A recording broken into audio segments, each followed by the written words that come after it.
연부를 해주는 것이 좋습니다. 존염을 해주는 것이 좋습니다.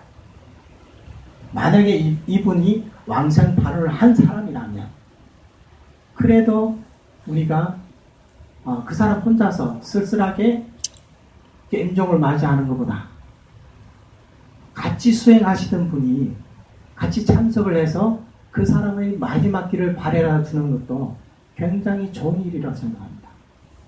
또 한편으로는 평생 연불하는 사람은 임종 때 아미타 부처님, 관세음 보살님, 대세지 보살님, 그리고 그 극락세계의 수많은 청정 대중 보살님들이 그렇게 거룩한 성인들이 함께 오셔서 이 사람을 사바세계 범부 중생 한 명을 영접하러 오는데, 그러면 우리가 할 일은 뭐겠어요? 같이 배웅을 해주는 거예요. 그렇잖아요. 그렇게 거룩한 성인들이 오는데 혼자서 가게 내버리기나 좀 그렇잖아요. 그러니까 우리도 같이 평생 같이 수행한 일 도반으로서 설사 이분이 연부를 불력의 회원이 아니더라도 그런 일이 있을 때 같이 가가지고 연부를 해준다면 사바세계 범부 한 명이 극락세계에 태어남으로써 일생 동안 부처가 된다. 이거 얼마나 거룩한 일입니까? 얼마나 장엄한 일입니까? 또 한편으로는 만약에 이 사람이 평소에 연불은 하지만 그런데 왕생 발언이 없다는 거예요. 그럴 때는 어떻게 해야 되겠어요? 그때 바로 여러분들이 선지식이 돼가지고 그분한테 이 정토법문을 알려드리는 거예요. 네, 그분에게 지금까지 이렇게 연불 수행을 하셨는데 지금 정토 왕성을 발언하면서 아미타 부처님이 오기만을 기다리십시오. 이렇게 얘기를 해줘야 되는 거예요. 그리고 어떤 분들은 임종 때가 되면 연불을 못하는 경우도 있어요. 너무 괴로워서 이제 말을 못한다든지 이제 이런 분들이 있는데 이런 분들한테도 잘 지혜롭게 법문을 해줄 수가 있는 거예요. 어떻게 해야 되냐면 이런 분들한테는 아미타 부처님께서 지금 당신의 마음을 다 알고 계시니까 지금은 저희들이 연불하는 소리를 그대로 듣고 따라할 수 있으면 따라하시고 만약에 따라할 수 없다면 조용히 연불 소리를 들으면서 부처님이 오시기만을 기다리십시오. 이런 마음으로 임종을 기다려도 이 사람 왕생할 수 있다는 거예요. 그리고 또 임종에 대해서 많은 분들이 잘못 알고 계시는 부분이 한 가지가 있는데 어떤 분들은 이렇게 얘기합니다. 설사 평소에 연불을 아무리 많이 했다 하더라도 임종 때 연불을 못하면 10번 못하면 왕생할 수 없다. 이런 얘기 들어보셨나요? 못 들어보신 분들도 많겠네요. 정토를 하시는 분들 가운데 이런 얘기를 하시는 분들이 굉장히 많거든요. 그러니까 이 얘기는 뭐냐면 평생의 연불은 연습 과정이고 임종의 10번은 그게 이제 실전이라는 거예요. 그래서 평소에 연습을 아무리 많이 하더라도 실전에 나아가서 연불을 못하면 완성할 수 없다. 이렇게 얘기를 하거든요. 그런데 부처님의 말씀은 그렇지가 않습니다. 그리고 우리 정토종에서 조사스님들의 해석도 그렇지가 않다는 거예요.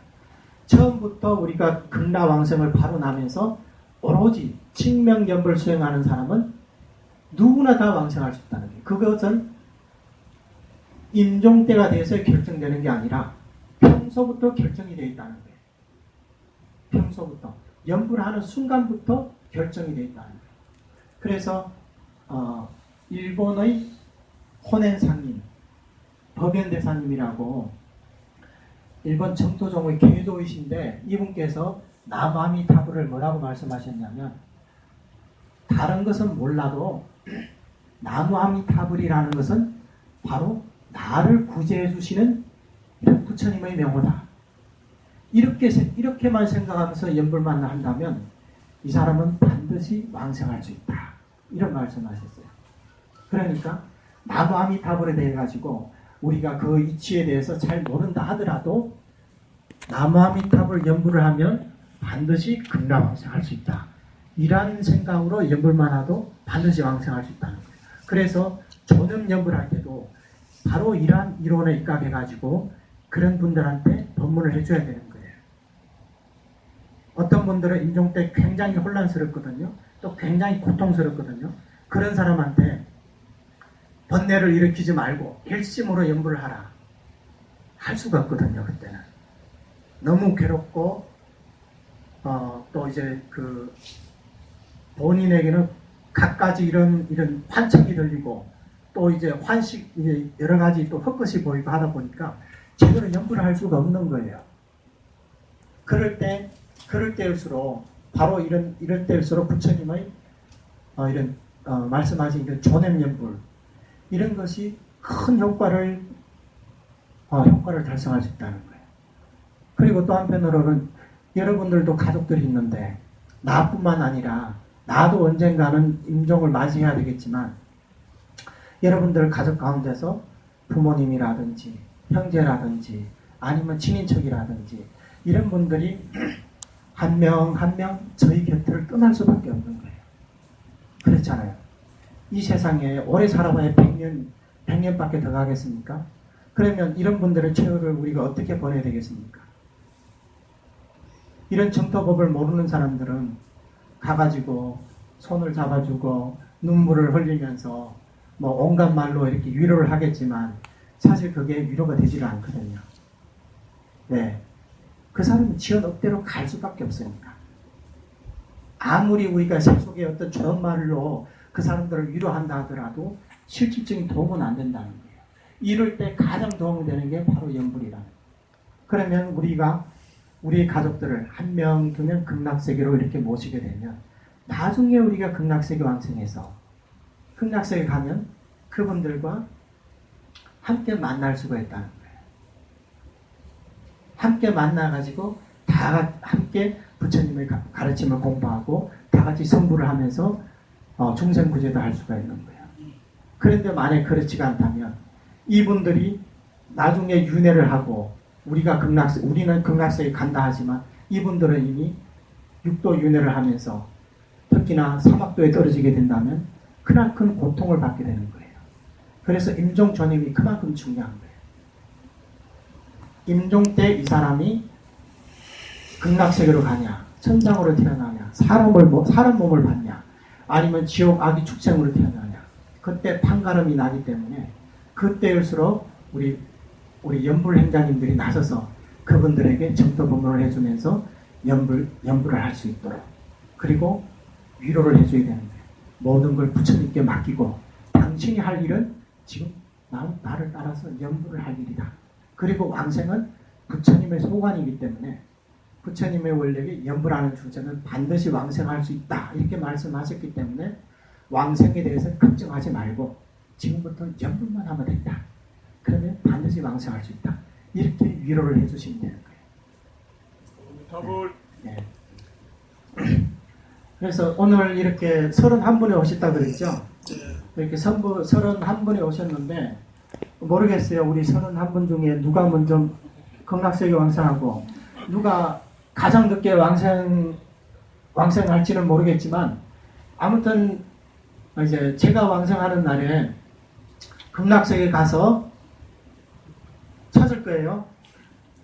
그때 언제 우리 금동사에서 연불하던 연불 행자님들 가운데 31명이었는데 어느 분이 오고 어느 분이 안 오는지 그것을 제가 다 살펴볼 겁니다.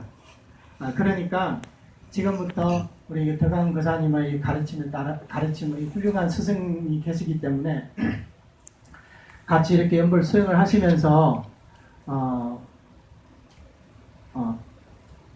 그도 강조드리지만 반드시 왕생 발언을 하시고 그렇게 연불 수행을 하시기 바랍니다. 그리고 극락세계에서 다 같이 만나가지고 또 한번 부처님 법문도 듣고 이 법사님과 같이 이렇게 극락세계도 연불 수행을 할 수가 있거든요. 그러니까 극락세계 가서도 연불 수행을 하면서 이렇게 성불로 이렇게 나아갈 수 있도록 오늘부터 이렇게 다짐하면서 다 함께 이렇게 연불정진하시기 바랍니다. 감사합니다. 감사합니다.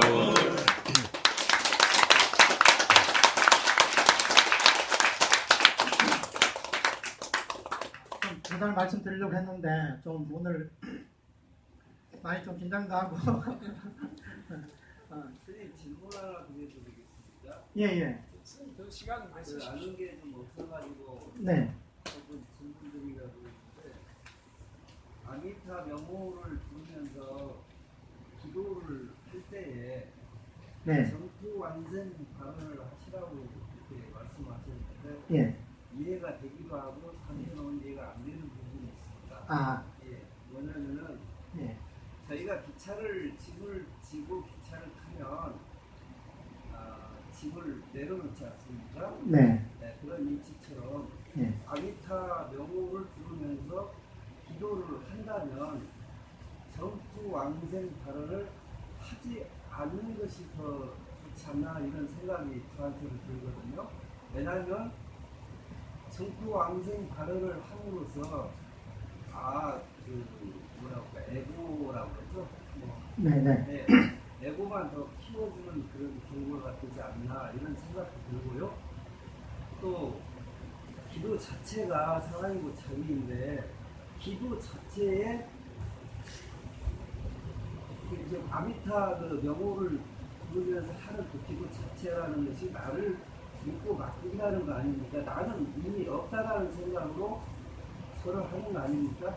그런데 굳이 정토 왕생 발언을 해야 되는가라는 그 의심이 아직도 가시지는 않습니다. 어떻게 해야 될까요?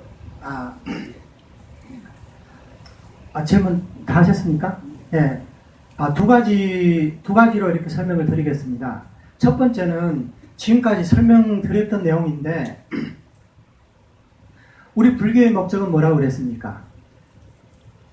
불교의 목적은 이고등락, 다시 말해서 윤회에서 벗어나서 성불을 하는 게 우리의 목적이거든요. 그런데 만약에 우리가 연불을 하면서 어떤 발언도 없이 윤회를 벗어날 수 있는 이런 발언도 없이 특히 출리심이 없이 연불만 한다면 연불의 공덕이 무루와 무유의 공덕이 아닌 유루와 유유의 공덕이 돼서 다음 생에 어떤 선업의 과보를 받을 수 있는 그런 결과만 올 수가 있다는 거예요. 근데 그게 이제 어떤 게 문제가 되냐면 그것을 옛날 조사 선생님들은 제3세 원이다 이렇게 얘기를 했거든요. 그게 무슨 뜻이냐면 금생에 내가 닦은 이런 공덕, 이런 복으로 인해서 다음 생에 부귀 영화를 누리지만 부귀 영화를 누리는 동시에 악업을 많이 짓게 된다는 거예요. 요즘에 재벌들이나 복이 많은 권력을 잡고 이런 재물이 많은 그런 사람들 보십시오. 그런 분들은 전생에 전부 다 삼보분 중에서 공덕을 쌓으신 분들이에요. 전생에 보시를 많이 하고 그리고 복을 많이 닦으신 분들이라는 거예요. 그렇기 때문에 다음 금생에 그만 자리에 올라갈 수 있는 거예요. 그런데 어떻습니까? 전생의 인을 잊어버리다 나니까 높은 자리에 재물이 많고 권력이 많다 보니까 오히려 악업을 많이 심는다는 거예요. 우리는 안 그럴 것 같죠? 우리는 지금 이런 신분으로서는 안 그럴 것 같지만 만약에 우리가 이런 공덕을 제대로 회양을 하지 못한다면 다음 생에 우리가 그 자리에 갔을 때 우리는 그렇지 않다는 그런 보장이 없어요. 흔히 우리 사회에서 정의의 반대가 뭐죠? 불의. 정의롭다, 사악하다고 이렇게 얘기하나요? 그런데 불교에서는 뭐라고 얘기하냐? 정의롭다, 사악하다 그런 것들은 실체가 없다고 이렇게 얘기를 하거든요. 불법을 예로 들어봅시다. 우리 불교에서는 개정의 사막을 닦아서 탐진치 삼독을 끊는다고 얘기하거든요. 그런데 만약에 진짜 개정의 사막이 있고 탐진치 삼독이 있다면 이것은 뭐와 같냐면